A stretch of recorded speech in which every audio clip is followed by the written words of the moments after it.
Right now on 13 Action News Live at 11. I immediately just had an awful feeling in the pit of my stomach. A Valley woman shares a warning after the SIM card on her phone was swapped out. Changes being made to Allegiant Airlines fleet result in several flights being canceled. But first, a child is seriously injured in a crash in the Northwest Valley. It happened just before 4 o'clock at the intersection of Brent Lane and North El Capitan Way. And that's where we find 13 Action News reporter Nina Porciuncula. Nina? Tom, earlier reports say the baby died, but now Metro said the baby is actually alive but has critical injuries. Now back out here on the scene, you can still see skid marks on the road and just scattered all over the place debris from that crash.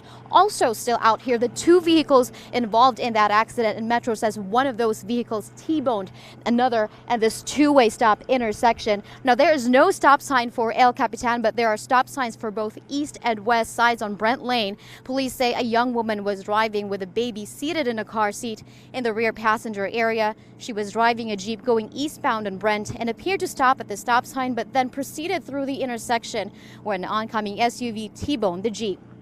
Both the woman and the baby were taken to UMC. The other driver suffers from non-life-threatening injuries. No charges are being filed at this time. Now back out here live, investigators tell us Clark County engineer will conduct a study on this intersection if it warrants a four-way stop sign. Reporting live, Nina Porciuncula, 13 Action News. All right, thank you, Nina. Well, new at 11, 2 houses are damaged after they catch fire. It happened around 7 o'clock in downtown near Fremont and Maryland Parkway. This is some video of that fire sent to us by a viewer. You can see there the home where the blaze started sustained heavy damage. The second home saw some exterior damage, and 2 properties behind the homes had sheds that were destroyed. And those windy conditions didn't help firefighters. It took crews about an hour to put out the fire. No one was injured. The cause is still under investigation. Las Vegas Fire will be out at the scene for the rest of the night to make sure that that blaze doesn't reignite. Well, identity thieves can easily hijack your phones and drain your bank accounts. After a Valley woman became a victim of a SIM swap fraud, she's now warning others to be more vigilant. 13 Action News reporter Nina Porciuncula explains what this scam is and what you can do to protect yourself. I immediately just had an awful feeling in the pit of my stomach. Lisa Song Sutton caught the signs of identity theft early on. I looked down at my cell phone, my personal cell phone, and it said no service. She tried logging into her email accounts and failed. She realized her information had been compromised. Lisa went to her service provider and a representative told her, one of our employees inside our New York retail store accessed your account, manually bypassed the verifications, identity verifications, and switched your SIM to another phone. According to the FTC, each year since 2013, thousands have been victims of SIM swap scam. Crooks obtain your information, then call your cell phone provider posing as you, then claim your SIM card is lost or damaged. Once they answer basic security questions, your old SIM is canceled and a new one is activated.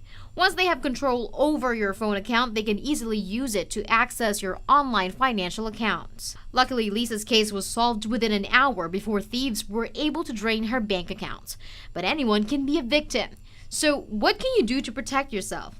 Contact your provider and set up a PIN or password that is required before making changes to your account. Beware of suspicious emails or calls. And as for Lisa, I switched out my email accounts so that way any of my online accounts are tied to email addresses that are not easily guessable or popular accounts. Nina Porciuncula, 13 Action News.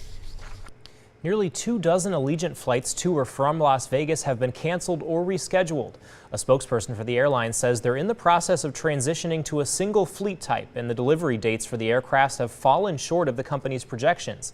The lack of planes means some changes to flights. Allegiant says they have offered to reaccommodate or refund passengers. You can find a list of the affected flights on their website. And McCarran Airport will have a planned power outage at 1 a.m. tomorrow. Crews have conducted several tests over the past few days after a series of outages inside Terminal 1 on Wednesday. It lasted about an hour and a half, causing some long lines and delayed baggage for hundreds of passengers. Those issues were blamed on a downed cable that serves the airport. Well, the strongest gust at McCarran this afternoon, 30 miles per hour, which is upper end breezy. But take a look at some of these numbers. Southern Highlands, Nellis Air Force Base in the 40 mile per hour range. There's the system that is our wind maker. Will continue to drop south and will continue to bring wind, unfortunately, for Father's Day. And take a look, even in the morning, 15 mile per hour winds. These are sustained, which means gusts could be up to about 25, but they're going to get stronger as we head into the afternoon. I'll tell you how strong they're going to get and how cool it will get with the system in your 13 First Alert forecast. Well, now to that tragedy outside a Kansas City courthouse. 2 deputies were gunned down, possibly with their own firearm, by an inmate in their custody. Here's ABC's Elizabeth Herr with the details. And it's a tremendous, great loss to our agency. A Kansas City community in mourning after 2 deputies were killed in the line of duty. Patrick Rohrer and Teresa King were moving prisoners from a court hearing Friday morning when one of the inmates somehow got a hold of a gun and opened fire. Pop, pop, pop. And a bunch of screaming and hollering, and dude, it was just like, it was like that quick, and it was done. The investigation suggesting one of the deputies' weapons may have been used. The courthouse placed on lockdown. We were locked inside of a courtroom. 35-year-old Deputy Rohrer, a father of 2, died Friday. 44-year-old Deputy King, a mother of 3, passed away overnight. Now they are being remembered for the way they carried themselves. Deputy King and Deputy Rohrer did not just offer to us a total gift of themselves yesterday. They did it each and every day that they stepped out into our community. The suspect was wounded in the struggle and taken to the hospital. A vigil in memory of the officers is set for Sunday evening. Elizabeth Herr, ABC News, New York. New at 11, President Trump is coming back to Las Vegas next week. Trump will be at a fundraising event with Senator Dean Heller Saturday, June 23rd. The venue and the time haven't yet been announced. That's according to a columnist for the Las Vegas Review-Journal. The money raised is set to go to Heller, the Nevada GOP, and the National Republican Senatorial Committee. Well, Arizona police say the man you see on your screen right there, Matthew Wright, was behind all the panic at the Hoover Dam Friday afternoon. The 30-year-old barricaded himself inside a homemade armored vehicle, blocking traffic on the bridge. Authorities say he had a rifle and a handgun on him. The standoff ended after a short chase, and the suspect surrendered peacefully. The Nevada Department of Motor Vehicles is no longer requiring a doctor's approval to change the gender on someone's driver's license. The DMV is also working on a new option for those who don't identify as male or female. They have not said when that new option would be available. Supporters say the previous policy added additional costs and stress for trans and gender nonconforming people. Well, as Pride Month is being celebrated across the country, right here in the Valley, a library is coming together to celebrate diversity.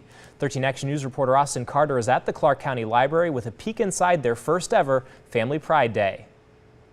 It makes introducing gender equality to your kids fun. Inside the Clark County Library Saturday, it was all about breaking down barriers. For the first time ever, Family Pride Day was hosted in honor of National Pride Month. The event celebrating LGBTQ families, kicking off with a drag queen book reading for kids. And for me to be in drag to read to children, I think it says a lot to the library, how they're opening up. And for Miss Kitty Litter, a known drag queen here in the Valley, this opportunity hits home. There's a lot of children out there, they just need love, and it doesn't matter what your family type is or what your religion type is, it's just children need to be loved and they need to be raised right. And for parents like Pamela Wilson here with her son, she believes this event is making some major strides for future generations. We've got people in our family that are gay and they are amazing people. I just think that when you start with kids when they're little, it's just all the same. There is no hurdle to get over. The library says their main goal is to create a safe space and to embrace who everyone is, regardless of what you identify as or who you love. We want to make sure that they come in and feel welcome and that it's diverse. We are a diverse community and we want to embrace that diversity. Austin Carter, 13 Action News. And the Las Vegas Clark County Library System is planning on hosting this event again sometime next year. Well, terrifying moments for a crowd of pedestrians after they're hit by a taxi. How authorities are handling the incident after the driver tries to run away. And outrage. That's how students at high school feel after a classmate is allowed to walk around campus dressed as a member of the KKK. President Trump attempts to shift the focus of the immigration debate, what the commander-in-chief says has become a big problem on the U.S.-Mexico border. And count on Chopper 13 to bring you breaking news fast and first. Stay with us. Caught on camera, 7 people are hurt after a taxi plows into a crowd in central Moscow. We want to warn you, the video might be upsetting to some. The World Cup is currently being held in Russia, and many of the people in the crowd are football fans. In the video, you can see the taxi suddenly veer onto a sidewalk. The car quickly comes to a stop after hitting several people. 2 people rush over to the taxi to try and get that driver out. The driver then emerges and pushes past them to try and run away. He was eventually caught and held until police arrived. Russian authorities say that the act was not intentional and that the driver just lost control. The school project at a high school in California raising many concerns tonight. A student dressed as a Ku Klux Klan Grand Wizard for an assignment in history class. The portrayal upsetting many students on campus. Here's ABC's Marcy Gonzalez. Outrage tonight after a high school student in Southern California was allowed to walk around campus dressed like this. He wore it like throughout the school, like a nutrition, lunch, things like that. I don't think that's appropriate. The freshman in full Ku Klux Klan garb for a history project on a former imperial wizard. It made me feel unsafe and threatened. The costume reportedly approved by a teacher here at Harbor Teacher Preparation Academy. Students immediately sharing their discomfort. It kind of rattled me. It was disheartening to believe that she would allow a Klansman to walk around from her approval. So we asked her, and she said that she compared the Klan to the Black Panther Party, which in my opinion are 2 different things. So yeah, it was troubling. The school district now apologizing, calling the costume insensitive and highly inappropriate, saying they understand the extreme sensitivity around this issue and do not condone or support this type of reenactment. I think that there has to be consequences when something like this happens. Marcy Gonzalez reporting there, and the school district says at this point the teacher isn't facing any disciplinary action, and they say there is an investigation underway. Well, it was the end of an era in Jacksonville, Florida today as 2 iconic cooling towers came down in a controlled implosion. They've been a part of the Jacksonville skyline since the 1980s. 1,500 pounds of dynamite was used to create the blast. The dynamite was placed in nearly 4,000 holes all over the towers, and a Florida resident paid a whopping $6,000 for the privilege of being the one to push that plunger to start the implosion. Well, now to the battle over immigration. As the number of people in newly built tent cities across the U.S.-Mexico border increases, there are concerns tonight over the children. ABC's Linda Lopez reports President Trump is sounding off in his own words and who he says is responsible. In his weekly address Saturday, President Trump appearing to shift the focus of the immigration debate from the separation of families to dangerous gangs. MS-13 gang members are truly, and you've heard me say it, animals. And yet Nancy Pelosi and Washington Democrats continue to protect them and to push for open borders. The president blaming Democrats for soft policies that he claims allowed the gang members to enter, but blaming the separation of families policy on the Democrats may be a harder sell. The president, with one swipe of his pen, could end this policy tomorrow. The Department of Homeland Security announcing in the past 2 months, nearly 2,000 children have been separated from their parents at the border. Those children held in tent cities like this one in Tornillo, Texas, outside El Paso. And even before the government released those numbers, leaders in the president's own party voicing concern. We don't want kids to be separated from their parents. This week, a number of protests called for an end to the separations, a notion echoed by residents near the El Paso border. All we're doing is making their lives harder once they get here and essentially traumatizing their children for life. I think they're trying to come to the U.S. to make a living, but they shouldn't separate the parents from their kids. The U.S. government insists the children in those tent cities are being well cared for. Linda Lopez, ABC News, New York. All right, well, Father's Day is tomorrow, and are you looking for a last-minute gift? Well, USA Today and Marie Claire have some good ideas. You can get him something to drink, maybe a nice bottle of his favorite liquor, or you can go to the grocery store and make your own 6-pack of craft beers. And you've seen the Art of Shaving at the mall? Well, maybe stop there for a swanky shaving kit. A starter kit costs about $30. Or how about a drone? They're getting cheaper and more popular. This one here is made by Cheerwing. It comes with a camera and costs less than $40 on Amazon. And you can find subscription boxes for just about anything from vinyl records to socks and sunglasses delivered each month. Now, 13 First Alert weather. Well, yes, it's going to be a little windy, but temperatures won't be too shabby for July. Take a look. A morning low of 74 degrees. We'll see a little bit more cloud cover as we head into the afternoon. But when all is said and done, a high of 93 degrees. Really nice for June. But the winds are going to kick up in the afternoon. We could see gusts to about 40 miles per hour. Here's the reason why.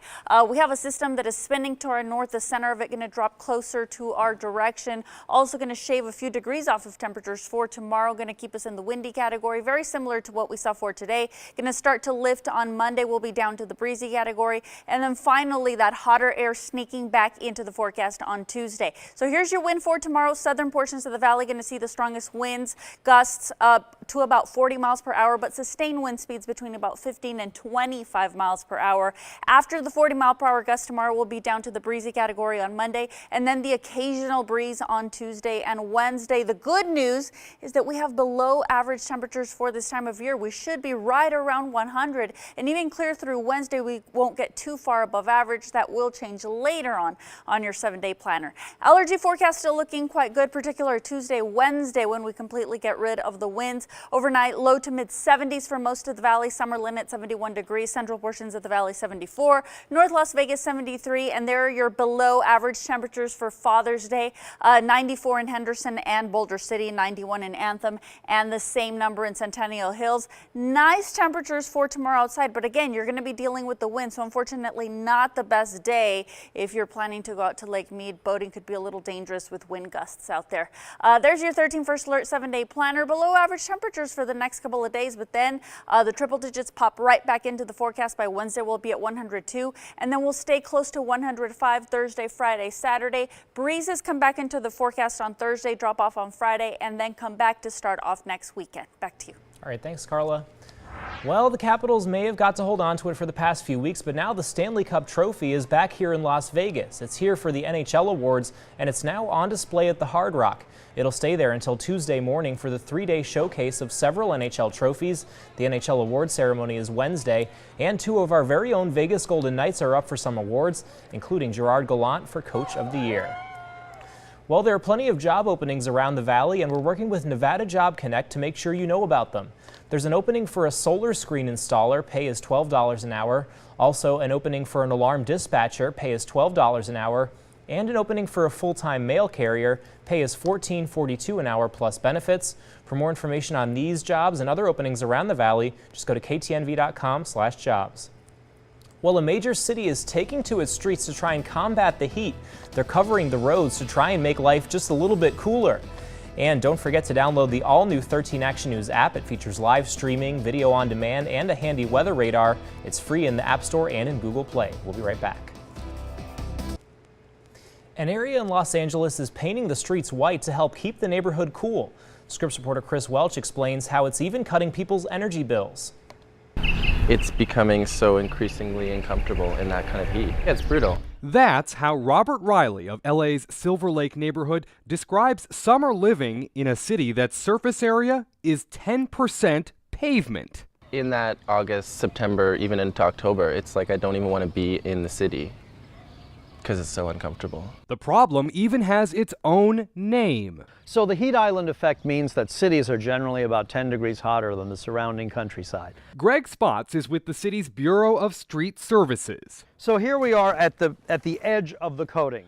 Almost 1 year into this experiment, he says coating select streets with a lighter color chemical compound that absorbs less heat is working to combat the problem. It's performing at about an 8 to 10 degrees Fahrenheit difference, which is what we saw in the very beginning. It costs a reported $40,000 per mile. But even though they don't have the data yet, city officials say it is cutting down on energy costs in people's homes. But there is one obvious issue. You can see that the center travel lane is darkened up a little from tire tracks. Now, this street was coated just a couple of weeks ago. It uses a slightly newer chemical compound, but if you look down here, you can see how it's already showing signs of wear. Now, they're hoping to one day come up with a coating that can repel stains. Seriously, how do you keep a light street looking clean?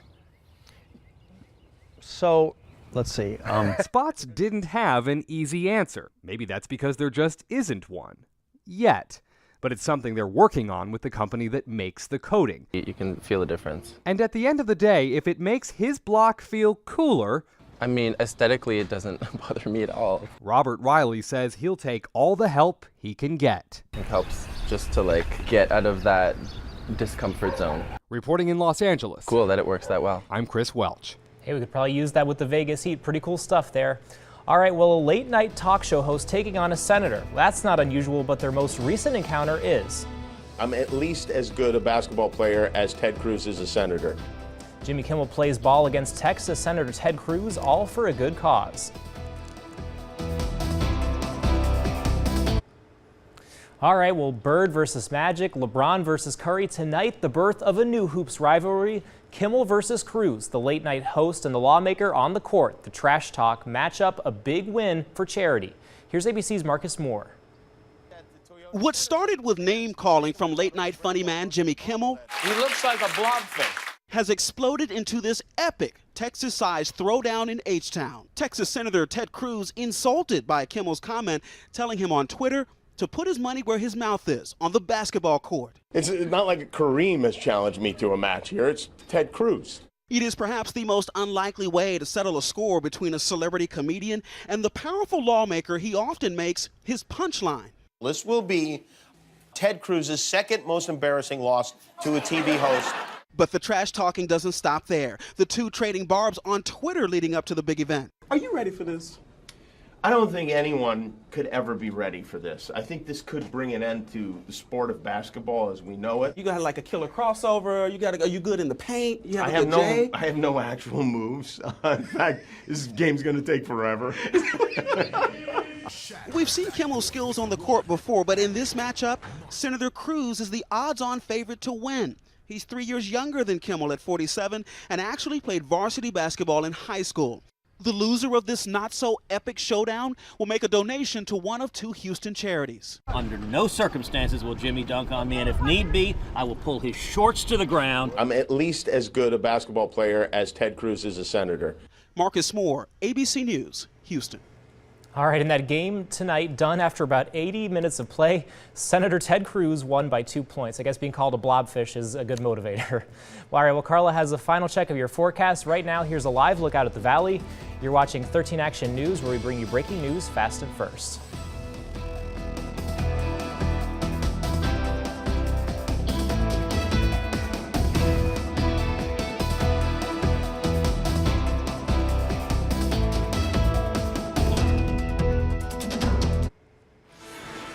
Looking ahead to next week, a charity hockey game between Las Vegas Valley Fire and Police. The Thin Blue Line charity game is Saturday, June 23rd at 5:30 at City National Arena. Tickets are $15 for adults, $5 for children 12 and under. All the money will benefit the Injured Police Officer Fund. Good event there. Yeah, great event. There's your 13 First Alert 7-day planner. Below average temperatures for Father's Day and on Monday, but take note of the wind we have in store for tomorrow. That eases off rather on Monday, Tuesday, Wednesday. We crank up the heat and we'll be back well into the triple digits at the end of next week. So enjoy the cool while you can, for sure. Exactly. And happy early Father's Day to all the dads out there, happy too, Father's coming up Day. tomorrow. All right, well, that's 13 Action News Live at 11. We're always on at KTNV.com, our mobile app, our Roku channel. From all of us here at Channel 13, have a good night, and thanks for watching.